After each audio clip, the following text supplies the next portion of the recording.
Okay, so a while ago, I made a bit of an apology video towards the Tangled Adventures show. Previously, I did talk a little bit of trash about it, but yeah, I was wrong. I'd only watched like the first half of season 1, and like an idiot, I thought that made me the expert. But yeah, I done goofed there. I was wrong, no two ways about it. As I learned when I actually bothered to sit down and watch the rest of the season, and then of course seasons 2 and 3 after it. And yeah, as we concluded at the end of that previous video, the whole show was an absolute banger. Great characters, great voice acting and performances, the new additions to the cast were a lot of fun, love me some Lance in particular. The animation style was really picturesque and definitely a throwback for me, very nostalgic. The songs and the music were really good, different episodic storylines, the mini arcs that stretched between the episodes, and then the long arc of season 2, and hell, even parts of the overarching story of season 3 were really great. I enjoyed the Zantiri mystery, her puppet mastering everything behind the scenes, that was a lot of fun. And so at first, I think I was mostly hard pressed to find something that I absolutely didn't like about the show itself. But then you dig a little bit beneath the surface and suddenly you find some cracks and blemishes. And I think the biggest of these presents itself during the course of season 3. Well, I guess it starts at the end of season 2. And is pretty much the big story throughout the final season, and that is the fall of Cass into villainy and her quest to get revenge or find her destiny or whatever. It changes from episode to episode. And this is of course juxtaposed with Rapunzel's firm insistence that Cass is merely misguided and confused, that she needs help and forgiveness in order to come back into the light. And on the surface of it all, I think that this is a pretty good concept, a tried and tested storyline, the fallen hero. It appears in so many different franchises and films, books, mythology, legend. It's a classic trope and it always will be. Because when it is done right, it's really compelling and intriguing, and I do think that they start off the storyline rather strongly, but then by the end it feels frustrating. It's clear the story is completely dedicated to having a redemption arc for Cass, but it doesn't put in the effort to make it make sense. And it leaves a little bit of a sour taste in the mouth, a bit of a lame ending for what promised to be a really interesting arc. And a sour note on an otherwise compelling and fun season and series in general. But yeah, nothing else for it but to go through the story in a little bit more detail and see what went wrong, right? Okay, so I guess we can go a fair way back into season 2 where the story really starts to sizzle. And that starts in the episode Rapunzel and the Great Tree, which begins the more major roots of discontent and discord between Cass and Rapunzel. It had already been there a little bit, but this is where it really starts to get going, with Cass feeling like Rapunzel's pushing her aside and not valuing her, whilst Rapunzel thinks that Cass needs to trust her judgment. And this ends up with Cass becoming crippled by Rapunzel's dark incantation, and then they double down on this discontent for quite a while. Until they seemingly start to patch things up, but then they arrive at the seashell house, where, unknown to the audience, Cassandra's shown the truth that she had forgotten. Zantiri shows her that she is in fact Gothel's daughter, and that she'd been abandoned by her mother in favour of Rapunzel. Zantiri continues to play on the concept that everything has been handed to Rapunzel, who overshadows Cass in every single way, whilst Cass is increasingly pushed to the side, undervalued, and unable to pursue her own destiny. And so this culminates in Cassandra's big betrayal at the end of the second season in the Dark Kingdom, where she swipes the Moonstone and becomes empowered.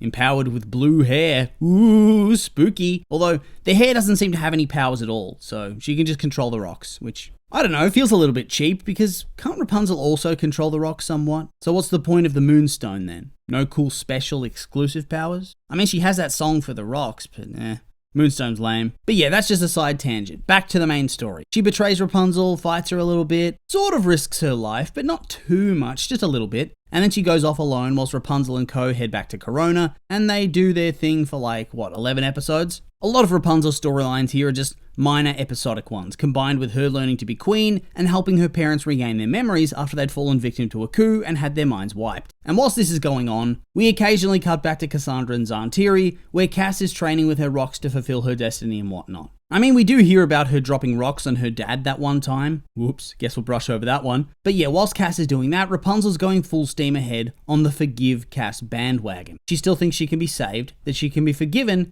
and reformed. And whilst it is a little bit annoying to see how naive she is in this regard, at the same time we have the benefit of being the audience. We get to see those ending scenes each episode where we check in with Cass and see how delusional she is about her mum, her relationship with Rapunzel, her destiny, etc. Rapunzel doesn't actually get to see those because she is a character in the story. And even if she did get to see them, she'd likely discount them because she still thinks her friend's in there and is determined to save her. And honestly, that's fair enough at this point. She hasn't really done all that much wrong at first, and so I don't consider this to be dodgy or unsatisfying writing whatsoever. It makes sense for both Rapunzel's character, but also for the overarching narrative to take that direction. And they have a number of episodes that really hammer home that theme of redemption, like in No Time Like the Past, where Rapunzel openly tells Eugene that Cass is coming home one day, and they need to stay loyal to her until that point. Or in Beginnings, where the early bond between Rapunzel and Cass is shown, their path to becoming best friends. Or in Be Very Afraid, where Rapunzel senses Cass's fear through the red rocks and thus becomes even more certain that she's going to come back to them one day. But yeah, that makes sense for this part of the story. And then in episode 12, Cassandra's Revenge, things begin to change and shift. In that episode, at Eugene's first proper birthday celebration, Cassandra makes her grand return, demanding the Demanitor Scroll, or she's going to destroy Corona. So yeah, not ideal.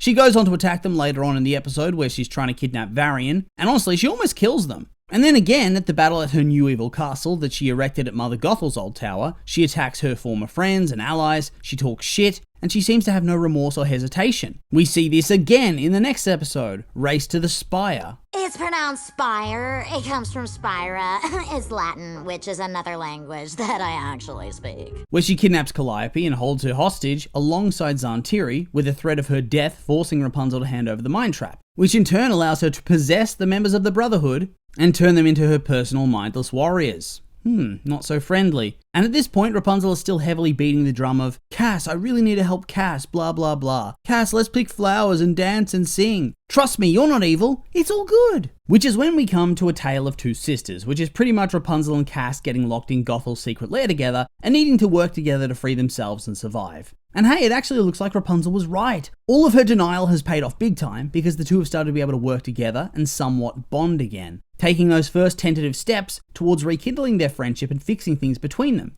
until Zantiri sabotages things and makes Cass believe that Rapunzel has been hiding proof that Gothel actually loved Cass. And so what does Cass do here? Does she storm off? Does she yell at Rapunzel? Nope, she tries to straight up murder her by leaving her to choke on the toxic gas. Whoops, that's not very friendly. And this is the point that you start to think, really, are you going to seriously force Rapunzel to keep playing nice after that? Because at a certain point it does become ridiculous. It goes against the narrative that Rapunzel is a wise and well-rounded ruler, as she continues, even after this, to keep brushing off Cass's violent behavior in the story and her continual aggression towards Corona. And I think this really is the point of no return for me, to be able to turn things around in terms of my overall understanding of this arc, as they once again show Cass in the worst possible light in Once a Handmaiden, when Zantiri uses Varian's amber gun to attack her, and so she declares war on Corona, despite having tried to reconcile moments before. And so she destroys it pretty much, declares it's now her kingdom, and boots everyone out pretty much.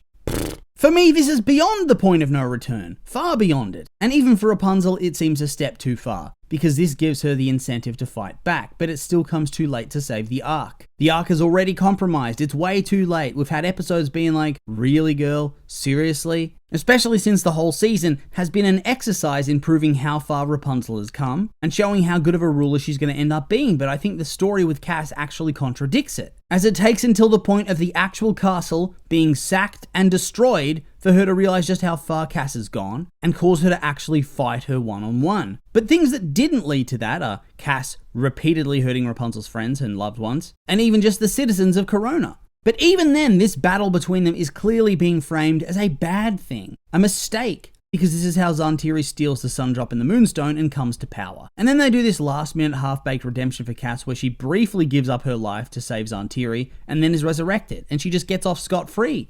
She gets to leave to find herself and her destiny, almost like the narrative is treating her as a victim of Zantiri rather than an idiot collaborator, a useful idiot. And so there's this lack of narrative consequences that leaves me feeling rather confused. And I mean, it's not like this is one of life's big questions that's keeping me up at night or anything like that, but at the same time, it's rather baffling to me how a show that is at times so well written could include this saga which turned one of the cooler characters into a lame and whiny villain with majorly cringe motivations who just does heinous things again and again. She's far worse than Varian was, and gets no real consequences. But it also shows how naive and somewhat inept the main hero is in terms of seeing the issue for what it is, but with the narrative lying directly to the audience and telling you that Rapunzel is super based and morally upright for not giving up on her friend. I don't know, it just rubbed me the wrong way. I found it to be a very lame ending that was not very satisfying at all now that I've had a few days to digest the whole thing and think about how it ended. I don't hate the show for it, and it's definitely worth a rewatch at some point, warts and all, but yeah, this arc was not it. And so,